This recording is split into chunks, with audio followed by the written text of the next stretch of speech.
Hi guys, I'm Anastasia, and this is my second video in response to the Freud Horney debate that I'm doing with Tiffany. So, Tiffany, um, I'm going to start with addressing some of your points first, and then I'm going to segue into a couple of things that I wanted to mention last time but didn't really get around to.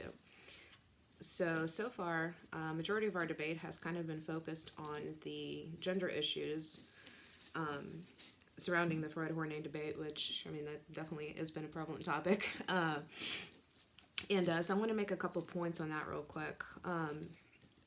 So I think one of the most important things, I guess, for both of us is to essentially not throw the baby out with the bathwater, as far as recognizing, just as you have, that both Freud and Horney have made significant contributions to the field in psychology in their own way. Just as you pointed out that Karen Horney's lifestyle, her personal choices, her own psychological issues that she dealt with that influenced a lot of her work, don't necessarily invalidate the significance and the validity of her contribution to the field of psychology. I believe that in the same way, while yes, a lot of Freud's ideas were definitely unique and uncouth and probably not very acceptable, especially in our society today. At the same time, he has made a lot of significant contributions to not just the field of psychoanalysis, but to our understanding of consciousness, by emphasizing the fact that a lot of our mental life processes are indeed unconscious, and that especially that they operate in parallel, so that we can have internal conflicts. We can have conflicting feelings about a person, or we can want to do something, and there's that one part of us that he would call the id that says that encourages you to be selfish in a situation. Let's say you have a cookie that your friend wants, and there's one part of you that really likes your friend, but wants that cookie because it's yours and because it's the primitive part of you, the id, and then there's that higher, the super ego part of you that says, no, the right thing to do, is give up your whole cookie, because you love your friend, that's what you should do. So then we end up being internally conflicted between what we really want to do on the inside, kind of like our inner child, that's selfish, that says me, mine, it's all about me.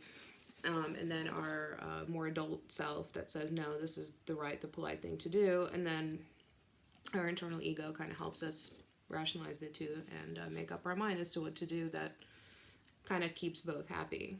So I think in that way he was kind of right. And also as far as, stable personality patterns developing in childhood and everything like that. By the same token, yes, Horney was also right in stating that a lot of childhood social influences and the way the parents interact with the child and their relationships also help shape their personality. However, one of my criticisms on that, or I guess one of my questions on that would be, if you look at different things like twin studies, for example, I feel like she may have neglected, like she looked at a lot of similarities in the cases, but I feel like she may have neglected to take a good enough look at some of the differences in the cases as well. So, how you would explain two children growing up in the exact same household, let's even say two twins, and being treated absolutely the same, but they can turn out completely different. One of the examples I actually just thought of off the top of my head that I think would be pertinent was there was a Russian case a long time ago in the Soviet Union of these, they were Siamese twins, they were sisters, and they were conjoined at the chest and the hip, and they were identical twins, and one of them, they grew up radically different. So one of them was a fairly compassionate, empathetic individual, and the other one was essentially a clinical psychopath. So I guess my question is, again, they had the same influences. I mean, in this case, they even shared majority of the same body. So how could, two people literally joined at the hip grow up to be so different if social influences and parental influences are make up the biggest part of what shapes our personality. So I think going back to what Freud was saying, there are certain, predetermined genetic factors that I believe create a predisposition in us, and then yes, then social influences can help shape that, of course. But there is a certain amount of determinism, a certain amount of things that already kind of have to be there. And that's a point I want to kind of revisit in a second. But my other question is, so to wrap up the Freud Horney, who talks about sex more, part of the conversation. So, you pointed out that, yes, of course, Freud, regardless of validity of his theories, keeps bringing up all these, very, like, ribald, very provocative statements and everything he does, definitely. But at the same time, I do find it interesting, and I'm going to go back to my notes from the last debate. I don't know if you missed the point or just didn't address it, but I'm going to go ahead and throw it out there again. The part that got me was, let's see. So Horney's 1926 reply to Freud, where again she discussed male fear of being reabsorbed into the vagina, which that one's pretty out there too, just the same as Freud. Like you said, could have just been antagonistic, something to throw back at him. But she definitely did. So her thing on marriage and the problem of monogamous ideal. So she definitely kind of harkened back to Freud's biological determinism. I mean, she did state that people enter into marriage not because they want children and a partner, but because of the expectation that their Oedipal complex desires can be fulfilled in monogamy. So it's interesting to me that she still discussed the Oedipus complex, even though, and she used it as a basis to explain something that was very important to her, even though, we're discussing about her actually refuting it. So, and then in addition to that, I think she also did put, a bit of credence in certain biological determinist factors, mainly because one of her arguments, a lot of her arguments were kind of based on this supposition of this biologically predetermined heterosexual attraction between men and women.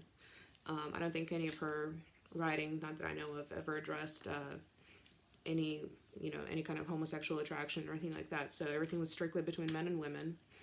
And that could have been a social convention at the time, I'm not sure. But she also addressed a lot of the female issues that's coming from this innate feminine desire for motherhood. And she had actually discussed, between her mother's issues with her and then her issue with her first child, where she questioned the fact that they at first didn't like motherhood, like her mother blamed her for losing her youth, her mother didn't like being a mother, and with her first child, Horney had kind of the same issue, and then with her second child, that went away, she settled into the role and everything, so that was definitely one of her central conflicts, and again, that's very much biologically based, so I just wanted to point that one out as something that I was wondering about as well. And then, so kind of segueing into the more genetic, I guess, medical side of things. Let's see. So yeah, one of my questions was, again, go back to the twin studies and everything. So Horney looked at a lot of similarities, and she did look at a lot of, neurotic patients and everything. So her theories were pretty extensive, and it came down to those. But I think that she may have tunnel visioned on her studies a little bit there. And as far as she, again, did not really explore the differences, she focused on the similarities. So I think maybe it would have been helpful to have a little bit more of a contrast, because she kind of made a very,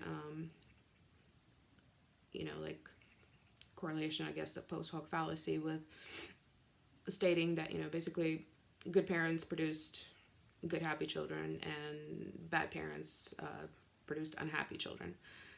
Which, yes, I mean, that happens, but at the same time, there's more to it. There's a lot of variation. We've seen plenty of situations where that's actually quite the opposite, and children can turn out very opposite from the way their parents raised them. And let's see, I'm actually looking at a paper by Eric Turkheimer, who wrote about the 3 laws of behavior genetics. And he discusses the 3 laws as being, first one, all human behavioral traits are heritable. The second one is the effect of being raised in the same families is smaller than the effect of genes. And then his third law states that a substantial portion of the variation in complex human behavior traits is not accounted for by the effects of genes or families. And he also addresses the same point that I kind of mentioned earlier, as far as identical twins. And he says that it is no longer possible to interpret correlations among biologically related family members as prima facie evidence of sociocultural causal mechanisms. He says that if children of depressed mothers grow up to be depressed themselves, it doesn't necessarily demonstrate that being raised by a depressed mother is itself depressing. So he discusses, what he calls causally ambiguous correlations between genetically related parents and children, and this disconnect between, between the way children were raised and how they turned out. So, and then another thing I wanted to mention was so there's an interesting study that I had read about, and this is something kind of also harkening back to the differences between men and women, that, since Horney said that a lot of the differences were due to the social influences on women and the way the culture was back then, which can't deny, yes, that had a lot to do with it. But I thought the study was interesting, and it was the classic, the men are from Mars, women are from Venus. It was done by an Italian cognitive psychologist, Marco Del Guidas. And so what they did is they sampled over 10,000 people, and they looked at their personality traits, and they basically took the 5-trait personality model and they expanded it into even more. And they looked at the differences between men and women and saw that men and women were actually extremely different. They scored a difference of, looks like a 2.71, which says is, by psychological standards, an extremely large differences. And let's see, so one thing they mentioned that I think Horney would find interesting is they discussed things like sexual selection and promiscuity from an evolutionary perspective. So they said that large differences in personality between the sexes do make sense, and that not just social pressures, but the divergent sexual selection pressures between men and women produce substantial differences in personality traits and will influence their mating and reproductive strategies. So then they go on to say that things like sexual promiscuity, for example, in their studies, is predicted by personality traits such as extroversion, openness to experience, neuroticism, especially in women, and what they call the dark triad traits with narcissism, psychopathy, and Machiavellianism. And negative predictors of promiscuity would be like short-term, agreeableness, conscientiousness, honesty, and autistic-like traits. And then they mentioned that relationship instability is associated with extroversion, neuroticism, low agreeableness, low conscientiousness. And it also says that in addition to direct influences on predispositions for sexual promiscuity and relationship instability or sexual monogamy and parental investment, personality traits may also influence competitive tendencies such as status seeking and risk taking. So I think that kind of plays in with some of Horney's struggles and some of her theories as well, that, again, yes, the differences between men and women that were socially enforced and the conventions at the time, did have a lot of influence on personality. But even looking at her struggles, looking at the kind of things that she dealt with, and promiscuity being one of them, for example, we do see that, there are some biological influences and biological factors to them. So, yes, while Freud may not have necessarily been entirely correct in his theory of the psychosocial development of personality and psychosocial phases, I do believe that he did kind of hit the nail on the head with saying that there are certain things that are in us that are already predetermined, that we all do share in commonality. And then, just like Horney said, the social influences can only bring out what's already in us, and I don't think that social influences can necessarily create something that we don't already have a certain predisposition for. So thank you. This was an awesome debate. I learned a lot. And yeah, had a lot of fun with you as my debate partner. Thanks again.